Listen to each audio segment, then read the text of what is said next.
extend my sincere appreciation to each and every one of you for being here with us today. Your presence holds deep significance, not only to our family, but also for the memory of my father. He cherished each of you, and your being here today have genuinely warmed his heart. Ira and Alexei, he thoroughly enjoyed his visits to Ukraine back in the day. He cherished the moments spent with you both, sharing a glass of Three vodka, lending a helping hand whenever possible, and simply hanging out with you. Zach, Tony, and Sean, his affection for you was immeasurable. He regarded you all as if you were his own, always expressing genuine concern for your well-being. Tony Sparrows, Donna, and Fred, your presence adds a special touch to this day, and my father frequently inquired about how you all were doing. Your connection with him held great meaning, and he would have felt truly honored to witness the gathering of such cherished individuals. Eileen, you were more than a friend. You were a close companion to my father. Those lengthy conversations you shared with him outside the house were moments he cherished deeply.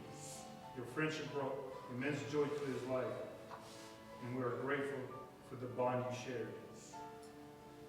Thank you all for being a part of this significant moment and for contributing to our collective memories of a truly wonderful man. Your support means the world to us during these challenging times.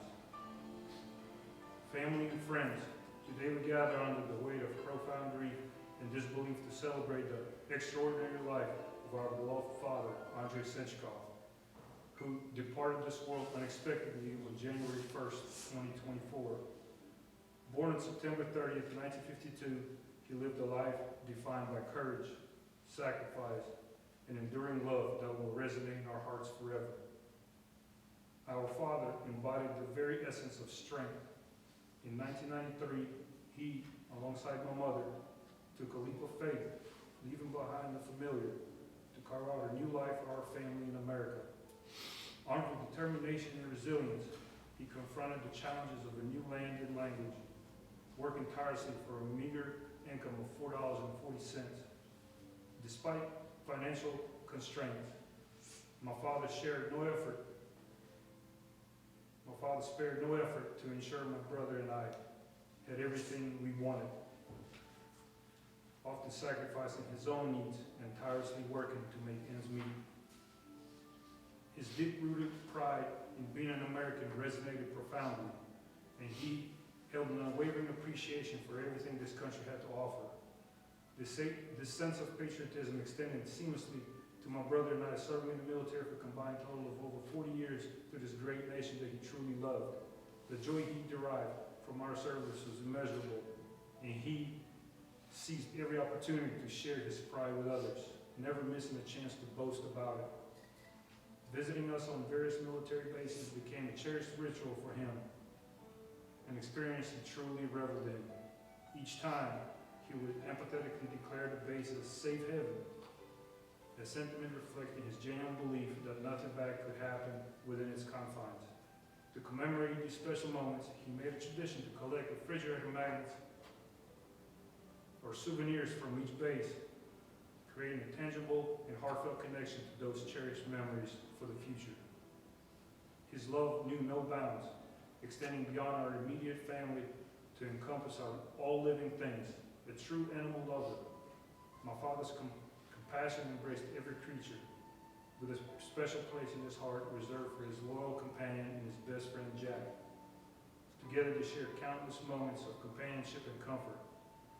After Jack's passing on September 9, 2015, my father grieved deeply, but never let the memory of Jack fade.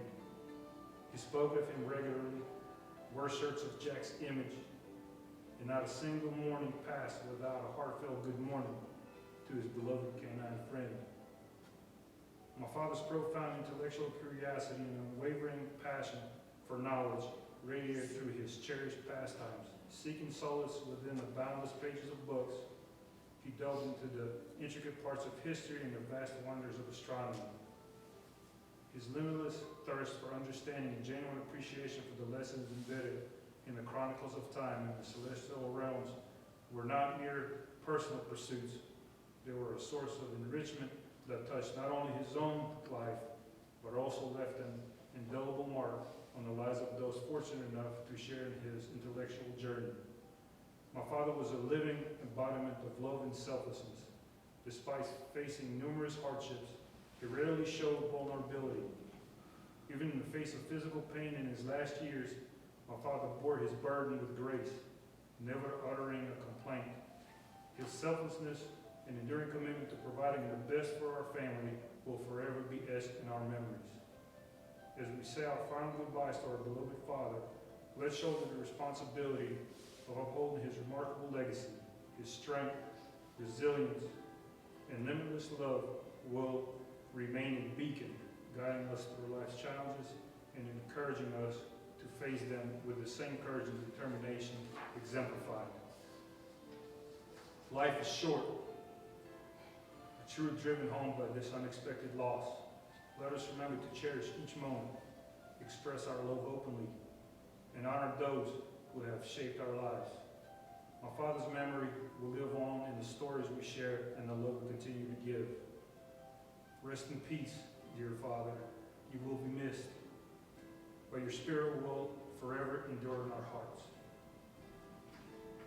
At this time, if anybody would like to share any memories with my father, you may do so now.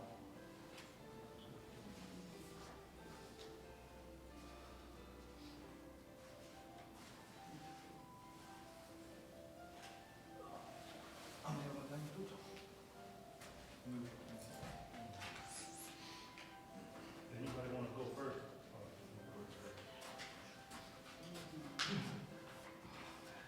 And thanks, Vlad. It was very well written. Good tribute to our father. I just want to take a moment to share some stories and some memories of my father that I've experienced. I truly believe that storytelling is one of the most powerful things. And he's taught me a lot through his years, whether it was formal or whether it was me observing his behaviors and learning from the way he acted. He not only talked about doing the right thing, but he also did the right thing every time, regardless of day or night. He was a very kind and loving man. He was devoted and honest. Tony, man, he absolutely loved you, man. I know every time I came home, he always asked to see how you were doing and what was new with you. Just last week after I visited you, he was excited to hear when I told him that you had a little four-legged, new friend, because my dad loves animals, and he was excited to hear that you had a new four-legged friend. And Sean, when I told him that you'd get married later on this year, he was very excited for you, because he even told me you deserve the best, man. You're a great person, and he's known you guys for a majority of the time he's been in America, and he really appreciates you guys, and he's always talked about you and asked to see how you all were doing.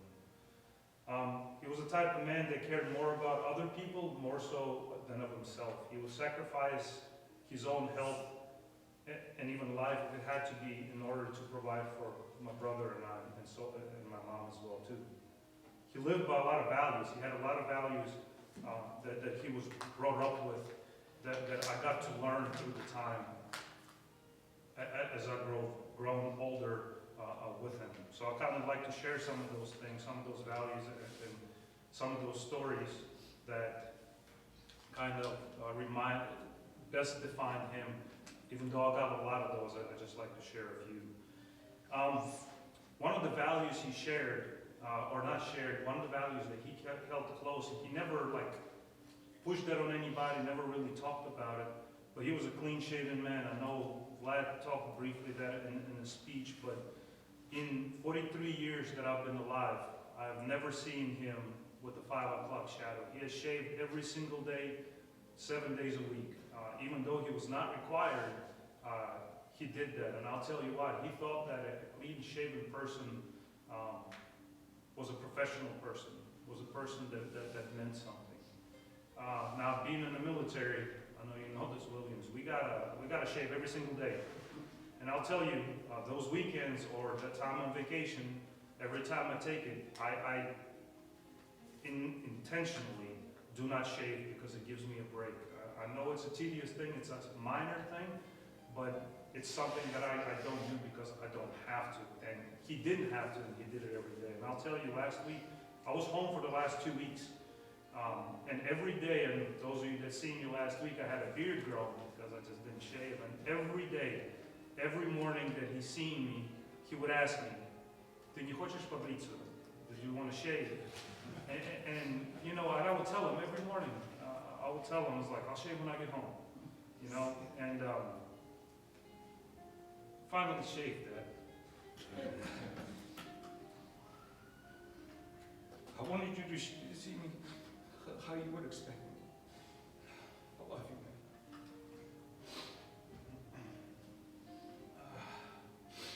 He was also a very hard-working man. Everything he ever touched, he started from the beginning and he finished it all the way through. One of his sayings to me was always, если ты что-то начнешь, тебе нужно закончить. If you start something, you have to finish it. And I'd like to share a story about one of the first lessons I learned from him when I was about 15 years old, maybe give or take a year or two. But I think it was summertime, and my dad was a truck driver, and so he would drive to certain locations, and one of the locations he would drive to, which was a warehouse, it required the truck drivers to download and unload the cargo out of the trailer, which is very unusual for a truck driver, as they are just the movers, and then the warehousemen are the ones that are technically supposed to be doing the job. But for some odd reason, that warehouse had that requirement. Because my dad, you know, had issues with his back and his legs, you know, he had asked me to go with him.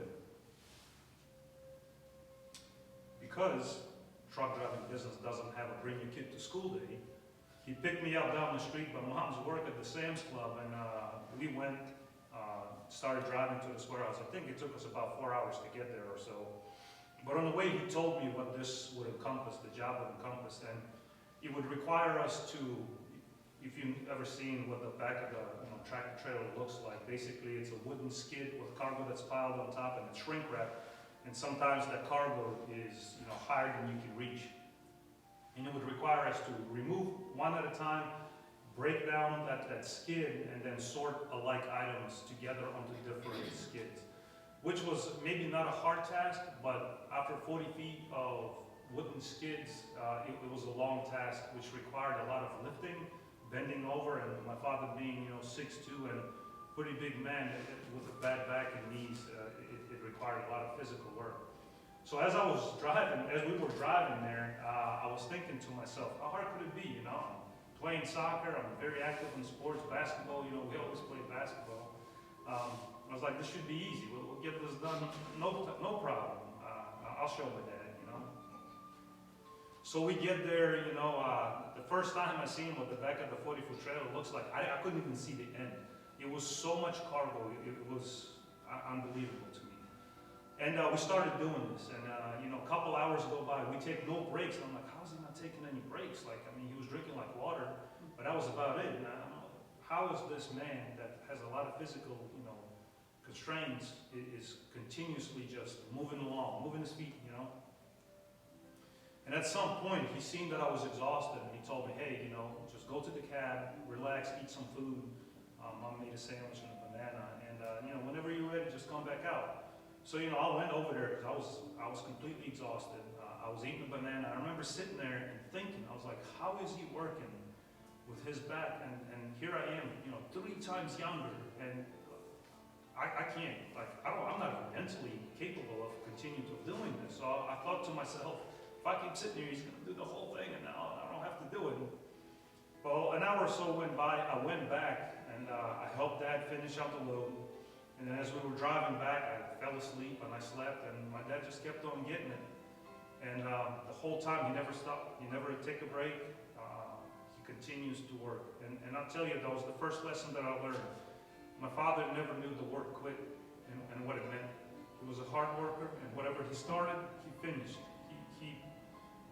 Everything that he preached, he actually did it himself. I've had a lot of difficulties in my life. I went through a lot of hardships, whether they were physical or mental, And I always reflect back onto that moment. Even though he didn't intentionally teach me that formally, it's something that I learned from him by observing him. And I am very thankful that he was in my life to teach me certain things, because I am what because of him. I am what I am because of him. And I'm going to ensure that I'm going to teach my kids the same thing, and to make sure that they continue to carry those values forward. My father was also a stickler to the rules. He was very rule-driven. Whether me and my brother agreed with him or not, if the book said you have to do this, he wouldn't do that. As a matter of fact, just last week we were driving down by Paxton Street by the Bass Pro Shop, and for some reason we were talking about real IDs and how the government said, hey, you can get these real IDs. And so he told me that the first day that they came available, and he went and got it, and he said, as a matter of fact, and I asked him, why would you do that? Like, who cares?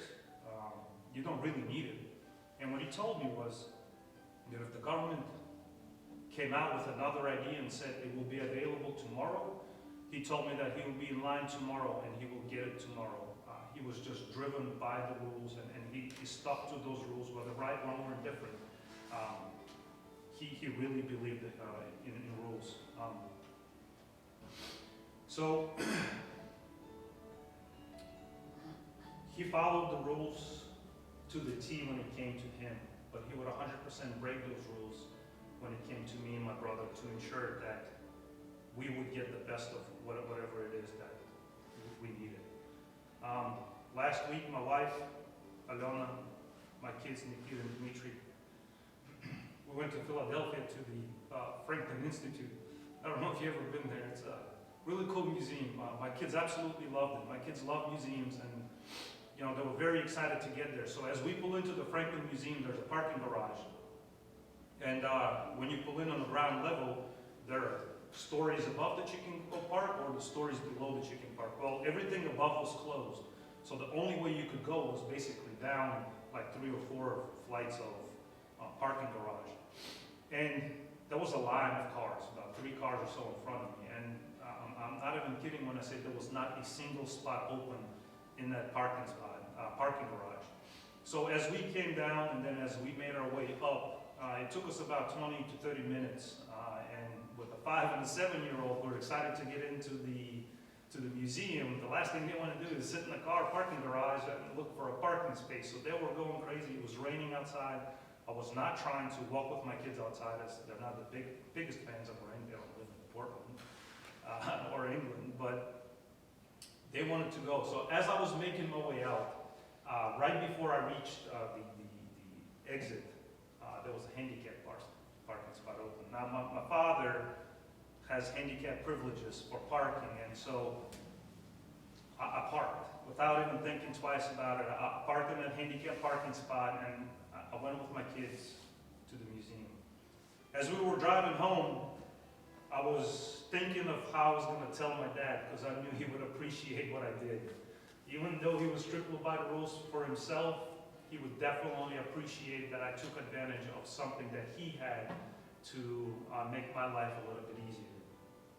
The only thing I was worried about is make sure Mom wasn't there, as she'd probably have a different approach to it.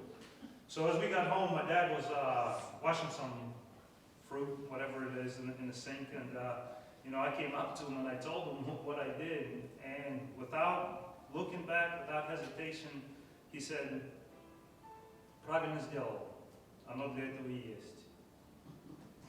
Good job, that's what it's there for. And so I knew he was, even though that was wrong on my part, and I wouldn't have done that, he was proud that I was able to use something of his to make my life just a little bit, easier. Because he would have done that for me as well too.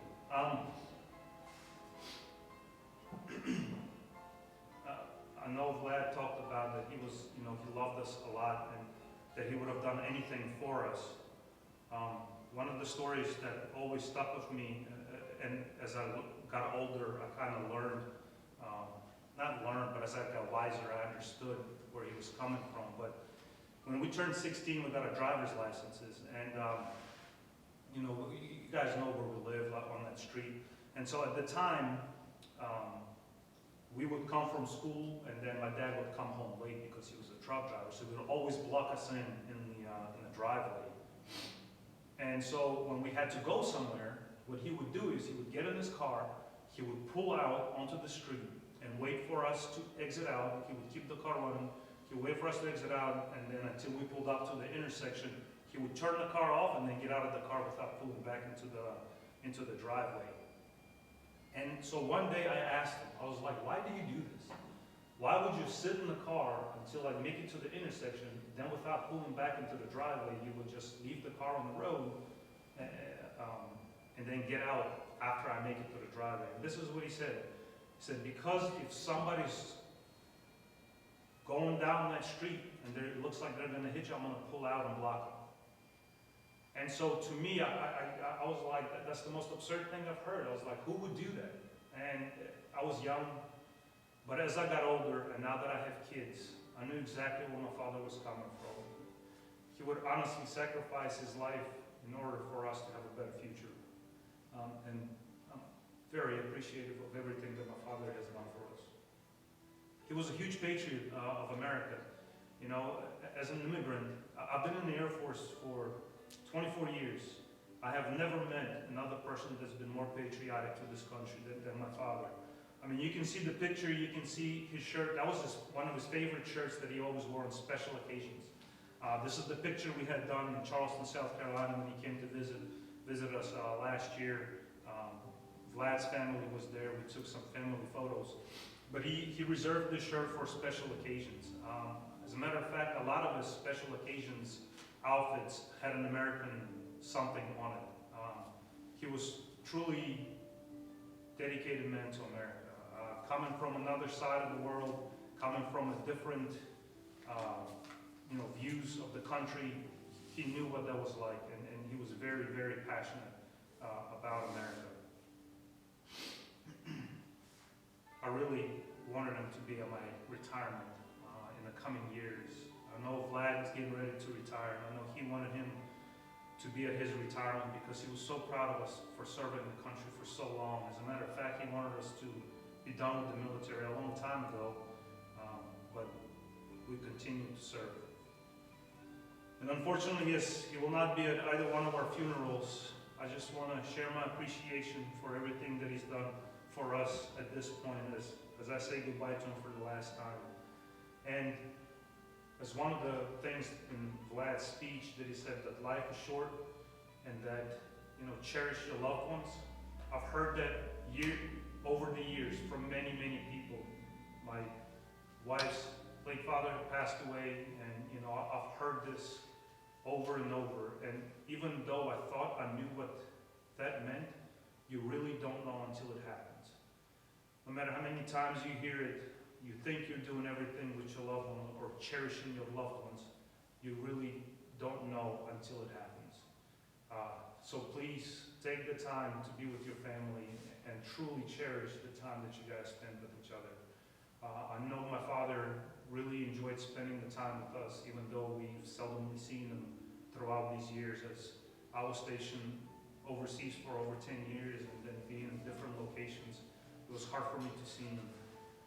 I am very proud that I got to see him for the last 2 weeks. I was home with family, with my family, to spend some time with him. Even though I didn't spend Christmas with him, we got to spend a lot of time. I actually seen him.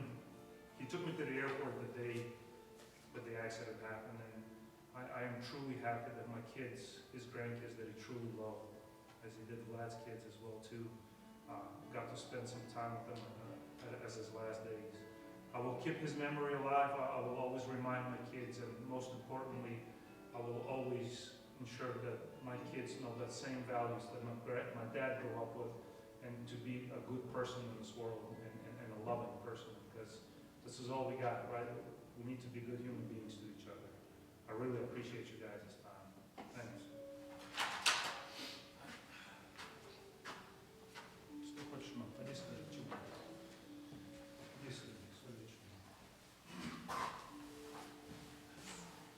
I won't say too much, but I probably can't. 46 years, 46 years best of my life. And he loved family, he loved his kids, he loved his grandkids.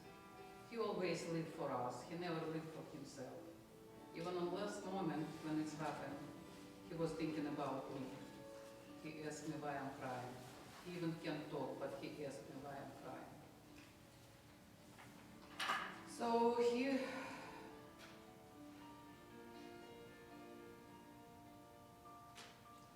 always do best for us, for his kids and for grandkids.